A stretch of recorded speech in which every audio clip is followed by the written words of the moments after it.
Hello friend, I am Dr. Wasim Pathan and welcome to our channel Homeo Care. I am Dr. Farhat Pathan.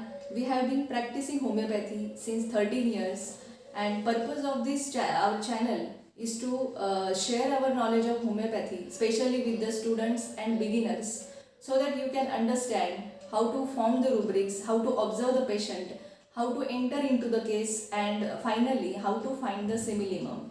Wherever needed, we will also discuss about the miasms, temperaments, potency selection, and practical application of our aphorisms, Dr. Kane's 12 observations, and Herring's law of cure in our cases. So without wasting much time, let us start with our case.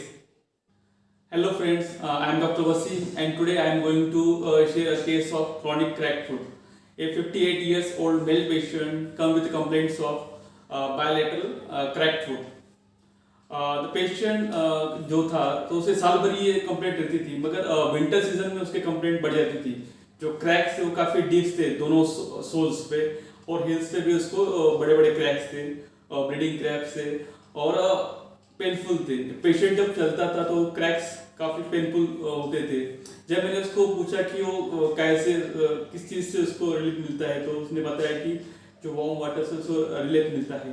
साथ ही साथ patient को chronic eczema की शिकायत थी। Bilateral lower leg पे उसको eczema था, eczema dry था, ब्लैकिश डिस्कलरेशन था, फिर इंटेंस इचिंग थी। वो इचिंग कब एग्रेवेट होती थी कि नाइट में एग्रेवेट होती थी। साथ ही साथ पेशेंट को डार्क सर्कल थे आई के नीचे।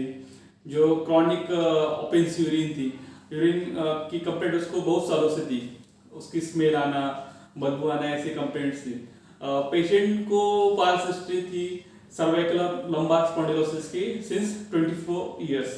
इसकी वजह से उसको नेक पेन था, आर्म पेन होते थे उसको, अर्ली मॉर्निंग एग्रीवेशन था, नेक स्टिफनेस होता था उसको, बैक एक की भी शिकायत थी उसको, वही क्रॉनिक कंप्लेंट थी उसको।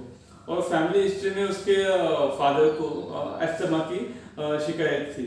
स्पेसिफिक डिजायर एवर्जन नहीं था, पंजेंट के लिए क्रेविंग्स थी उसको, थर्स्ट उसको large quantity for cold water थी। और पेशेंट के जो थर्मल्स थे, और पेशेंट एम्बी थर्मल था।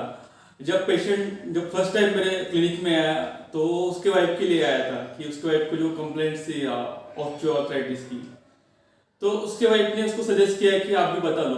तो थोड़ा इंडिफरेंस था उसके कंप्लेंट के बारे में, वो खुद के लिए इतना ये नहीं था, उसको इतना सफरिंग्स था, उसको पेन था, फिर भी वो इंडिफरेंस था उसके बारे में, थोड़ा डलनेस था उसका, स्लगिशनेस था। जब भी आंसर करता था वो स्लोली आंसर करता था। मान लो मैंने उसको पूछा कि ये कंप्लेंट्स कब से, तो बहुत देर तक उसको सोचना पड़ रहा था कि ये तकलीफ उसको कितने दिनों से थी। वो डलनेस था, कुछ इगोटिज्म था उसमें। उसके वाइफ से जो मैंने कन्वर्सेशन किया तो उससे पता चला इरिटेबिलिटी ज़्यादा थी उसमें, एंगर जल्दी आता था, तो उसे नॉइस बर्दाश्त नहीं होता था। मान लो उसके घर में उसके बच्चे के जो बच्चे रहते हैं ग्रैंड सन्स वगैरह, उनके नॉइस से भी उसको एग्रीवेशन होता था। वो बहुत ही स्लो था, स्लगिश था। ये पॉइंट्स मैंने कंसिडर किया उसके केस टेकिंग में। जब पेशेंट की मैंने टोटलिटी फॉर्म की, जैसे फिजिकल जनरल, मेंटल जनरल और पर्टिकुलर की, तो वो टोटलिटी फॉर्म होने के बाद में जो फॉलोइंग रुब्रिक्स मैंने कंसिडर किए कि जो माइंड है उसका डलनेस, स्लगिशनेस था, उसमें सल्फर 3 मार्क को है और मक्सोल 2 मार्क को है। सेकंड फिर इंडिफरेंस एपैथी थी उसके कंप्लेंट्स के बारे में, वो इतना सीरियस नहीं था, तो सल्फर उसमें 2 पॉइंट्स के लिए है और मक्सोल 2 मार्क के लिए है। थर्ड है आंसर स्लोली, उसमें भी सल्फर और मक्सोल कवर है। फोर्थ पॉइंट है माइंड इगोटिज्म, उसमें सल्फर को 2 मार्क्स है और मक्सोल को 1 मार्क है। फिर स्किन क्रैक्स, डीप ब्लडी, उसमें भी सल्फर कवर कर रहा है और मक्सोल भी कवर कर रहा है 2 पॉइंट्स के लिए। फिर हमारा नेक्स्ट रूब्रिक है स्किन इरप्शन एक्जिमा, वो भी कंसिडर किया, उसमें सल्फर 3 मार्क्स को है और मक्सोल 2 मार्क्स को है।